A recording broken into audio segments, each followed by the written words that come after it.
page turners, and welcome back to the channel. I'm Matthew, the man with a hat who reads, and it's time to talk about 2023 once again. This is my video showcasing my planned rereads for 2023. I did a video like this about a year ago, and I think people liked it, the whole two that watched it. I was really early into the channel at the time. I didn't have much for subscribers or viewers at that time. But it was a fun kind of video, just kind of playing out some stuff ahead. And that's what I did here again this year. I grabbed a bunch of books I haven't read in a while and decided it's time to reread them. So let's start with earlier in the year. These I'm planning to read between January and May because I haven't read this since 2014. If I can get them up here, that'd be great. Oh my God. Ugh. It's a heavy stack, but it's Harry Potter. And yes, that includes the Tales of Beedle the Bard here. I haven't read these since 2014, and it's probably one of my most reread series. It's one of my favorite series of all time. Depending on your preferences about J.K. Rowling aside, which we're not going to get into, this book series brought so many people into reading again or whatever, or brought them in for the first time. So it does have a lot of serious clout, and it is one of my favorites. I don't know how it's been 9 years almost since I read this series straight through, but it's time, and these are really heavy, so I'm going to put those down. My girlfriend actually got me hardcover copies of the first 5 books here last year? Year before last year. And I always had the first 5 in paperback and then the last 2 in hardcover. It's nice to have that whole nice matching set. So thank you again to her. And I can't wait to crack them open and read them for the first time, those hardcover copies. And just go back to Hogwarts. It's been so long and it'd be nice to go back. So I'm going to try to squeeze those in, like I said, at the beginning of the year. I'm going to try to get the first 2 in January, which that's before they got really thick. And I can fly through these pretty quick because I always have in the past, so I shouldn't have any problem getting through them in a hurry. And obviously when I get to book 7, I'll squeeze this one in around it because that's very important to the 7th book. And it'll be nice to go back, like I said. And I want to get those done by the end of May, beginning of June at the latest, because I got a whole bunch of other stuff here to reread. So planning for June and July, or maybe just in June, 2 Tim Waggoner books I've enjoyed. These are his Shadow Watch novels from Angry Robot. These are Night Terrors and Dream Stalkers. And if you have a thing against clowns, I apologize. But these are just a fun urban fantasy series that I really enjoyed. I wish there was more of them. There's only the 2. And it's kind of like these people have become part of the Shadow Watch. They dream vivid nightmares, and then the nightmare comes to life, and that is their partner then. So that's why you have the normal-looking girl and the creepy clown.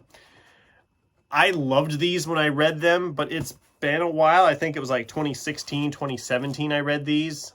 And I would love to just journey back with these again. These are great. I can't wait to dive back into them. I would say 1 for June and 1 for July, but knowing me, if I have as much fun with this first one again as I think I will, I'll probably jump right into the second one right after it. So it'll be good to read those again. It's been a while. Hopefully they live up to the hype on them that I remember having for them.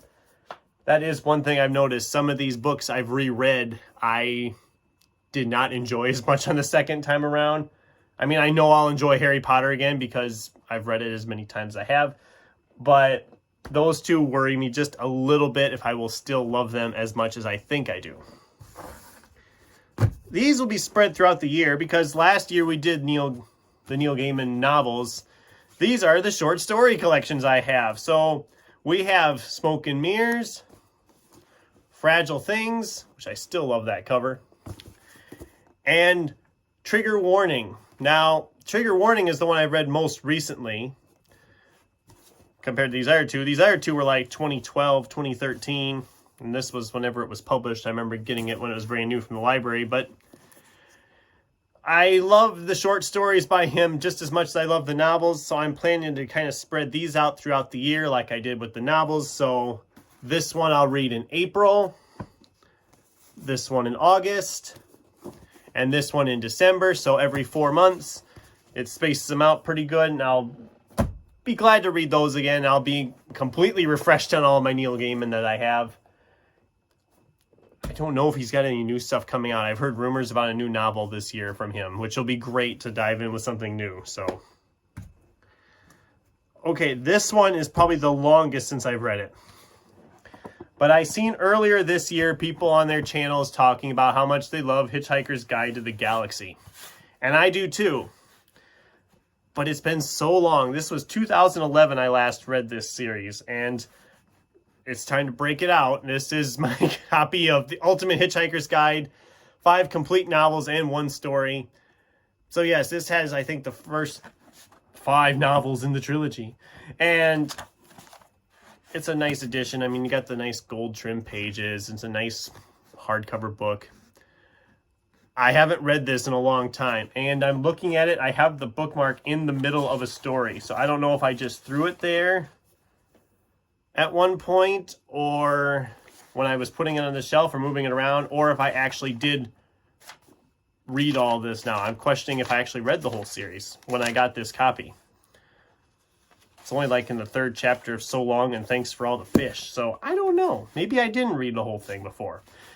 I know I've read the whole series in the past, so obviously this will be, I've probably just stuck it in there at some point and stick it to the front so I actually can, where it actually start. As to when I'm going to read this, I'm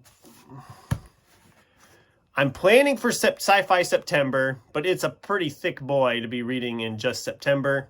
So I might start it earlier. I might run a little later with it. I don't know. I do know I'm going to read this year. I do want to read this again. It's been just long enough, and I know I love that series and that universe. So it'll be fun to dive back into that. Then the last thing I have for my planned 2023 rereads is another series. This is a trilogy of novels I haven't read since 2012, and they are perfect for October of Horror. This is Guillermo del Toro and Chuck Hogan's Strain trilogy with The Strain, The Fall, and The Night Eternal. If you don't know what these are, this is an apocalyptic trilogy of vampires essentially being awakened and taking over the world. And yeah, in 1 week, Manhattan will be gone. In 1 month, the country. In 2 months, the world. I remember really enjoying this trilogy. My local library had the first one, and I checked it out, and I said, do you guys have the second and third one? Because I'd love to have the whole trilogy to read. And they got them, and then I found these cheap copies in hardcover at Barnes & Noble, I believe it was, or actually this was probably Borders, when Borders was still a thing. Anybody else remember Borders being a thing? Was Borders? I don't remember. Anyway, it's been a while since I've read this series, and I remember really enjoying it at the time. It actually was the series that got me into reading more horror, because I was never a big horror person outside of the Goosebumps novels, which when I was a kid, every kid wanted the Goosebumps novels to read at some point. So this was the one that got me into horror again. It's what probably eventually led me to start picking up some Stephen King, some Joe Hill, Dean Koontz, all that other horror stuff I've been reading the last few years, and why I continue to follow horror novels the way I do. I can't thank these enough, and it's time to read them again. It being a trilogy, and the way my October usually goes, it'll be interesting to see if I can get these in, plus all the other horror novels I have planned for October. But yeah, that was my reread list for 2023, my planned rereads. Obviously, that list could change. Obviously, something might come up like, oh, I want to read this again. Or some long-awaited sequel will come out that'll make me want to revisit a previous book in the series. You know, like I said a year ago with Name of the Wind. Guess that's not going to happen, is it? Anyway, that was my list. What books do you have planned to return to or revisit in 2023? And what's something that you just want to maybe look at with fresh eyes that you haven't read for quite a while? Let me know in the comments down below. Let's get a discussion started. Thanks for watching, and until next time, keep turning pages.